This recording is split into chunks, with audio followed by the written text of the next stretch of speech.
Salut bien-aimés dans le Seigneur, c'est votre frère Yannick et nous voulons encore partager sur la question de la personne de Christ et nous ne cesserons pas de faire des enseignements pour présenter Christ, pour que Christ soit révélé aux nations tel que Dieu veut que nous révélons Jésus de Nazareth. Parce qu'il y a beaucoup de théories aujourd'hui sur la personne de Jésus. Chacun des gens du moins, ont des conceptions de Jésus qui n'est pas en accord, qui ne sont pas, du moins, en accord avec les Saintes Écritures. Et comme nous le disons toujours, il n'y a personne dans une maison qui peut décrire le père de famille que sa femme et les enfants. Les gens de l'extérieur peuvent avoir une vision du père de famille de la maison, mais une vision pas très complète et fausse. Et nous voulons que les choses soient claires sur la personne de Jésus-Christ. Ce sont donc ceux qui sont nés de nouveau qui peuvent réellement présenter qui est Jésus-Christ, le Fils de Dieu. Ainsi, ça veut dire quoi? Dans la chrétienté, on se retrouve avec plusieurs branches. Dans la chrétienté, donc il y a des bandits qui ne connaissent pas Jésus, des voleurs qui vont présenter un Jésus de pacotille. Il y a ceux qui craignent réellement le Seigneur, qui vont le présenter tel que Dieu veut que on ait la révélation de la personne de Jésus-Christ. Il y a aussi des gens mal affermis qu'il faut affermir dans la foi en Jésus-Christ de Nazareth. Et je vais me baser donc sur les propos de Pierre lorsque il a dit « Tu es le Christ, le Fils du Dieu vivant ». Il faut saisir ce que ça veut dire et comprendre la révélation qui est derrière. Lisons les Écritures bien-aimés dans le Seigneur. Allons dans Matthieu 16, à partir du verset 13. Et Jésus venant au quartier de César et de Philippe, interrogea ses disciples en disant, « Que disent les hommes que je suis moi, le Fils de l'homme » Et il lui répondit, « Les uns disent que tu es Jean-Baptiste, les autres Élie, et les autres Jérémie ou l'un des prophètes. » Et il leur dit, « Et vous, qui dites-vous que je suis » Simon Pierre répondit et dit, « Tu es le Christ, le Fils du Dieu vivant. » Et Jésus répondit et il dit, « Tu es bienheureux Simon, fils de Jonas, car la chair et le sang ne te l'a pas révélé, mais mon Père qui est aux cieux. Et j'ai dit aussi que tu es Pierre, sur cette pierre j'édifierai mon église, et les portes de l'enfer ne prévaudront point contre elle. » Amen. Jésus va poser la question à ses disciples. Qu'est-ce que les gens ils disent que moi je suis? Les gens vont donner toutes sortes de raisons, mais ça va rester au niveau de l'aspect humain de la personne de Jésus. D'autres pensent que tu es un prophète. Et les musulmans pensent que Jésus est un prophète. D'autres pensent que tu es Élie, un des prophètes de l'Ancien Testament qui est venu. Et beaucoup adhèrent à cette pensée. D'autres pensent que tu n'es pas le Dieu incarné. Et beaucoup adhèrent, comme les témoins de Jéhovah, que Jésus est un ange, l'archange Michael, qui a été envoyé sur la terre. Donc, chacun a sa conception. Les gens ont des conceptions. Ils sont parmi cette foule-là, qui ont une conception de Jésus. Rappelez-vous, lorsque Jésus était sur terre, il n'y avait que lui qui avait le Saint-Esprit et Jean-Baptiste. Jean-Baptiste, la Bible nous dit que depuis le sein de sa mère, il était rempli du Saint-Esprit. Donc, Jean-Baptiste est mieux placé pour présenter Jésus-Christ. Mais avant d'arriver sur Jean-Baptiste, nous devons d'abord comprendre ce que Pierre a dit et ce que ça implique. Il y a des personnes maintenant qui vous disent aussi que Jésus est né au Cameroun, que Jésus c'est un Douala, il est né dans la ville de Douala, donc que Jésus est africain, il est noir. Il y a les gens maintenant qui veulent dire Jésus est blanc, il est coréen. Nous disons, toutes ces conceptions, ils font partie de ces personnes-là. Les personnes qui sont dans la foule, qui n'ont pas le Saint-Esprit et qui n'ont aucune révélation de la personne de Jésus-Christ. Parce que ce n'est pas sur ça que ça se base. Et maintenant, Pierre va avancer lorsque Jésus va poser la question. Les disciples seront incapables d'avoir une réponse à l'unanimité. Parce que eux-mêmes, ils le suivaient, ils confessaient que Jésus était le Christ, le Fils de Dieu, mais il y avait un manque de révélation. Quand Jésus pose la question, s'ils étaient vraiment en accord dans la révélation, il devait dire tu es le Christ, le Fils du Dieu vivant, tous, d'un commun accord. Par exemple, lorsque on est dans une école primaire, à la CIL, lorsque la maîtresse va dire B-A, les élèves vont répondre tous BA, parce qu'ils ont saisi le message. Les disciples ici n'étaient pas encore très affermis dans la foi, c'est tout à fait normal. Le Saint-Esprit n'était pas encore donné. Donc, c'est tout à fait normal qu'ils n'ont pas la pleine révélation de la personne de Christ. Jésus dit donc à Simon, lorsqu'il dit tu es le Christ, le Fils du Dieu vivant. Simon, fils de Jonas, tu es bien heureux. Parce que ce n'est pas la chair et le sang qui t'a révélé ça. C'est-à-dire, ce n'est pas une école théologique. C'est pas parce que tu as fait de grandes études. Pas parce que tu as fait 10 ans à l'école de Oral Roberts. C'est pas parce que tu as grandi dans une famille pentecôtiste. C'est pas parce que tu as grandi dans une famille protestante. C'est pas parce que tu as grandi dans une famille catholique. C'est pas parce qu'on t'a enseigné la coutume de ton père, de tes grands-pères, c'est-à-dire le sang, c'est qu'on t'a transmis par le sang, que tu as la révélation de qui je suis. Regardez bien, c'est la première fois que Jésus dit, c'est par révélation que tu as reçu ça. Donc c'est par révélation que tu as parlé. Les gens, Nathanaël, vous voulez dans Jean 1, les gens avaient déjà dit que Jésus était le Christ, le Fils de Dieu. Mais ils n'avaient jamais dit à ces personnes que c'est par révélation. Nathanaël, lorsque Jésus va dire, lorsque tu étais sous le figuier, je te voyais, il va dire, tu es le Fils de Dieu, dans Jean 1. Mais Jésus ne va pas dire, c'est par révélation que tu l'as dit. Donc il est important de saisir et de comprendre que c'est par révélation qu'on comprend que Jésus est le Christ, le Fils de Dieu. Et qu'est-ce que ça veut donc dire? Parce que Jésus dit, sur cette pierre, j'édifierai mon église, c'est-à-dire je bâtirai mon église sur la révélation que tu as donnée. C'est-à-dire, tu as dit tu es le Christ, le Fils de Dieu, mais tu l'as dit par révélation. Maintenant, comprenez bien ce que ça veut dire. Jean-Baptiste, comme j'ai dit, est celui qui devait présenter Jésus-Christ, qui devait préparer ses voies. Et Jean-Baptiste a présenté Jésus-Christ comme l'époux, le fils de Dieu. Lisons maintenant Jean 3, pour que vous compreniez ceci. Jean 3, à partir du verset 23. Or Jean, à partir du verset 22. Après ces choses, Jésus vint avec ses disciples au pays de Judée, et il demeurait là avec eux et baptisait. Or Jean baptisait aussi en Hénon, près de Salim, parce qu'il y avait là beaucoup d'eau. Et on venait là, on y était baptisé, car Jean n'avait pas encore été mis en prison. Or, il y eut une question mue par les disciples de Jean avec les Juifs, touchant la purification. Et il vint à Jean et lui dire, Maître, celui qui était avec toi au-delà du Jourdain, et à qui tu as rendu témoignage, voilà, il baptise et tous viennent à lui. Jean répondit et dit, l'homme ne peut recevoir aucune chose si elle ne lui est donnée du ciel. Vous-même m'êtes témoin que j'ai dit, ce n'est pas moi qui suis le Christ, mais je suis envoyé devant lui. Celui qui possède l'épouse est l'époux. Mais l'ami de l'époux qui assiste et qui l'entend est tout réjoui par la voix de l'époux. C'est pourquoi cette joie que j'ai est accomplie. Il faut qu'il croisse et que je diminue. Amen. Jean-Baptiste révèle ici à ses disciples qui ne comprenaient pas pourquoi les gens allaient totalement vers Jésus. Pourquoi la foule devait suivre Jésus. Ils continuaient à suivre Jean-Baptiste. Ils n'avaient pas saisi la révélation. Comme je vous l'ai dit, Jean-Baptiste, à part Jésus, Jean-Baptiste était le seul qui était rempli du Saint-Esprit.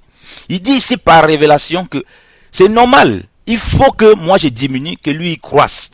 Parce que c'est lui qui a l'époux. Nous sommes les amis de l'époux. Donc il révèle ici que Israël, ici, le peuple là, Jésus-Christ est son époux. Or, qu'est-ce que ça veut dire? Jean-Baptiste est né dans une famille. Son père est sacrificateur, Zacharie. Donc Jean-Baptiste est lévite. Il a été instruit dans les paroles du Seigneur, dans la Torah. Or, la Bible dit ceci dans Ésaïe. Lisons Ésaïe 54, verset 5. Car ton mari est celui qui t'a fait, l'Éternel des armées est son nom, et ton rédempteur est le Saint d'Israël. Il sera appelé le Dieu de toute la terre. C'est-à-dire, ton époux est celui qui t'a fait, l'Éternel des armées est son nom. Donc Jean-Baptiste a présenté à ses disciples que Jésus-Christ était l'époux d'Israël, était le Dieu incarné. Il n'y avait pas de doute là-dessus. Il avait la révélation de la personne de Christ. Voilà pourquoi lorsqu'on confesse que Jésus est le Christ, le Fils de Dieu, cela implique automatiquement qu'il est l'époux. L'époux là, c'est Yahvé. C'est le Dieu d'Israël, le Dieu d'Abraham, d'Isaac et de Jacob, manifesté en chair. Et maintenant, regardez quelque chose. Jean-Baptiste a dit cela avant qu'il ne soit mis en prison. Or, il a dit, il faut qu'il diminue, que lui, Jean-Baptiste, il diminue, et que Jésus croisse. Maintenant, lorsque Jean-Baptiste va être mis en prison, quelque chose va se passer. Quelque chose va se passer de très important et qu'il faut qu'on saisisse. Jésus va faire des miracles. Jean était en prison, il est en train de diminuer. C'est comme s'il perdait la révélation de la personne de Christ. Parce qu'il faut qu'il diminue et que Jésus grimpe. Et maintenant, lisons dans Luc 7 pour comprendre bien ce qui se passe. Luc 7 à partir du verset 11. Et le jour d'après, il arriva que Jésus allait à une ville nommée Naïn, et plusieurs de ses disciples et une grosse troupe allaient avec lui. Et comme il approchait de la porte de la ville, voici on portait dehors un mort, fils unique de sa mère, qui était veuve, et une grande troupe de la ville était avec elle. Et quand le Seigneur l'eut vue, il fut touché de compassion avec elle, et il lui dit, ne pleure point. Puis s'étant approché, il toucha la bière, le cercueil. Et ceux qui portaient le corps s'arrêtèrent. Et il dit, jeune homme, je te dis, lève-toi. Et le mort se leva en son séant et commença à parler, et Jésus le rendit à sa mère. Ils furent tous saisis de crainte, et ils glorifiaient Dieu, disant, certainement un grand prophète s'est levé parmi nous, et certainement Dieu a visité son peuple. Et le bruit de ce miracle se répandit dans toute la Judée et dans tout le pays circonvoisin.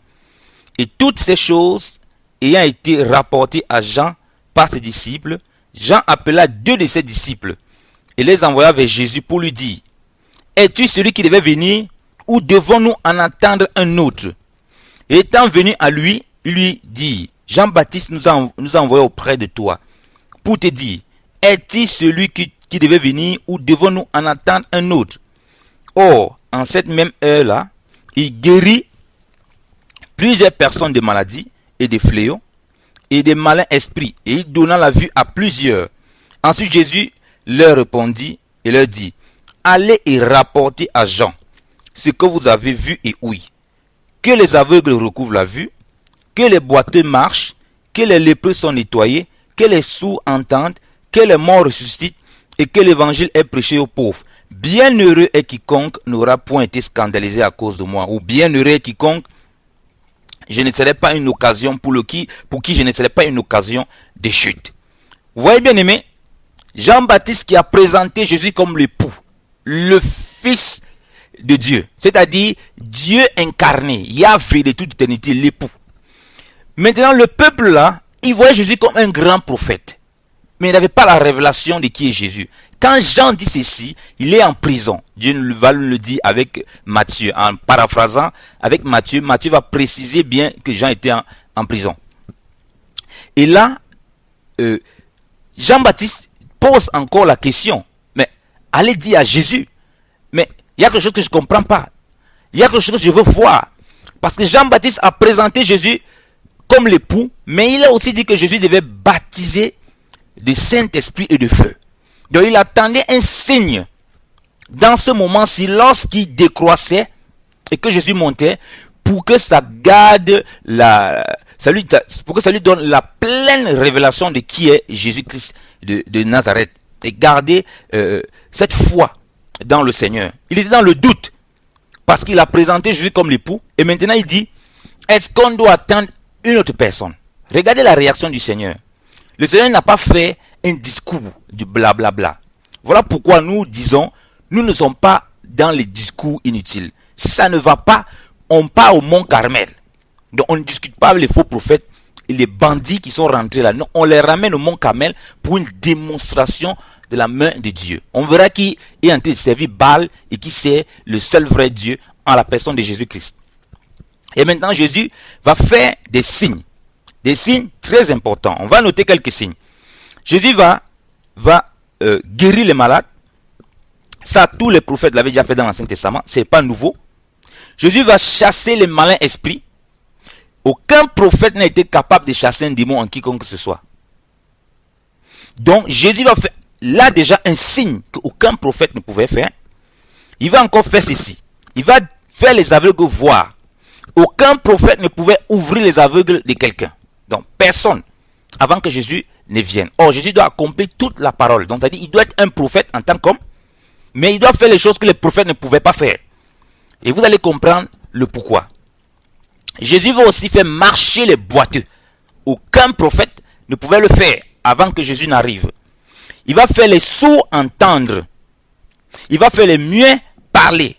Donc Jésus va donner ces 5 signes. Ces 5 signes sont caractéristiques, frères, pour aller répondre à la question de Jean-Baptiste. Est-ce que tu es celui qui devait venir ou est-ce qu'on doit attendre une autre personne? Jésus va faire ces 5 miracles que je répète encore. Les aveugles vont voir, les boiteux vont marcher, les sourds vont entendre, les muets vont parler, les esprits malins seront chassés. Il va faire ça publiquement devant ses disciples, les disciples de Jean, et ses propres disciples, et les foules qui le suivaient. Et il va dire aux disciples des gens, allez rapporter cela à Jean. Voilà la réponse à la question. Voilà la réponse à sa question. Or, comme je vous ai dit, Jean a grandi dans la Torah, puisqu'il est fils des sacrificateurs, et lui-même lévite. Donc, il a été nourri par la parole du Seigneur. Maintenant, allons lire, comme Jean-Baptiste. Jésus est venu nous dire cela. Allons maintenant regarder, puisqu'il doit accomplir toute la prophétie biblique. Allons maintenant regarder à quoi ça correspond. Ce que Jésus a fait. Lisons Ésaïe. Ésaïe, bien aimé dans le Seigneur, Ésaïe 35. Pour saisir ce que Jésus-Christ a fait, pour démontrer quelque chose à Jean-Baptiste. Pour l'aider, puisque là, Jean-Baptiste est là, il est en carence de l'esprit. Il a présenté Jésus comme le Dieu d'Abraham, Isaac et Jacob, l'époux. Mais là, il se pose encore des questions. Est-ce que c'est toi qui dois réellement venir ou bien quelqu'un? Donc Jésus va le ramener à la parole, à la Torah, avec une démonstration publique des 5 signes et des signes des prophètes, et tous les signes des prophètes. Il doit aussi être capable de faire ce que les prophètes ont fait, mais surtout les 5 signes majeurs que nous avons cités. Lisons Ésaïe 35. Le désert et le lieu aride se réjouiront, et le lieu solitaire s'égayera, et fleurira comme une rose. Il fleurira abondamment et s'égayera, s'égayant même en chantant en triomphe. La gloire du Liban lui est donnée avec la magnificence de Carmel et de Saron. Ils verront la gloire de l'Éternel et la magnificence de notre Dieu. Renforcez les mains lâches et fortifiez les genoux tremblants. Dites à ceux qui ont le cœur troublé, prenez courage et ne craignez plus. Voici votre Dieu, la vengeance viendra, la rétribution de Dieu. Il viendra lui-même et vous délivrera. Alors, alléluia, maintenant Dieu dit ceci, que la rétribution, la vengeance, le Dieu d'Israël et d'Abraham, d'Isaac, il viendra lui-même. Et alors, il y aura des signes pour manifester et pour comprendre que c'est lui-même qui est venu. Alors, les yeux des aveugles seront ouverts. Les oreilles des sourds seront débouchées. Le boiteux sautera comme un cerf. Et la langue du muet chantera en triomphe. Car des eaux soudront au désert et des torrents au lieu solitaire. Et le lieu qui était sec deviendront des étangs. Et la terre altérée deviendra des sources d'eau. Et dans les repères des dragons, où ils faisaient leur gîte, il y aura un pavis à roseaux et à joncs. Amen. Regardez bien, bien-aimés dans le Seigneur. Alléluia. Dieu dit ici que il viendra lui-même et il va donner des signes qu'aucun prophète n'a été capable de faire pour confirmer que c'est Dieu lui-même qui est venu. Et il dit, les yeux des aveugles seront ouverts, les oreilles des sourds seront débouchées, les boiteux vont marcher, vont sauter et marcher, la langue des muets chantera les louanges de l'Éternel. Et revenons au verset 7. Il dit, où il y avait le repaire des dragons, c'est-à-dire des chacals, il sera un gîte. Il dit, le repaire des dragons, là, ce sont les démons, les esprits malins qui seront qui seront sortis des corps des personnes pour que la parole de Dieu maintenant puisse agir efficacement dans leur vie. Et maintenant, moi, je vous pose la question donc. Qui est-ce qui est venu? C'est bien Jésus-Christ de Nazareth. Voilà pourquoi Jésus a fait ces signes pour aller donner à Jean-Baptiste.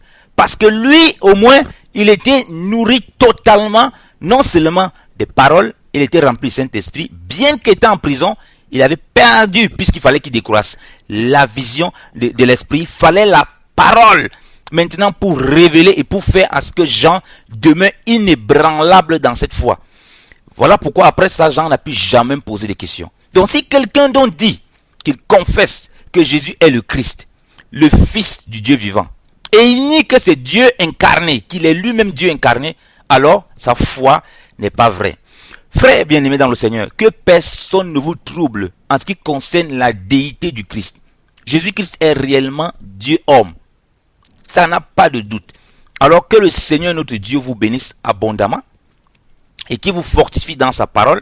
Croyez en Jésus et croyez en ce qu'il a dit. Lorsque Pierre, je le répète, disait, tu es le Christ, le Fils du Dieu vivant, ou bien tu es le Christ, le Fils de Dieu. Jésus a dit c'est par révélation. Donc, si on saisit dans la révélation qui est derrière, on comprend que Jésus est le Dieu incarné. C'est ce que ça veut dire, Fils de Dieu. Le Christ, ça veut dire l'image de Dieu. Que le Seigneur notre Dieu vous bénisse abondamment. Soyez encouragés et demeurez inébranlables dans la foi en Jésus-Christ. Amen.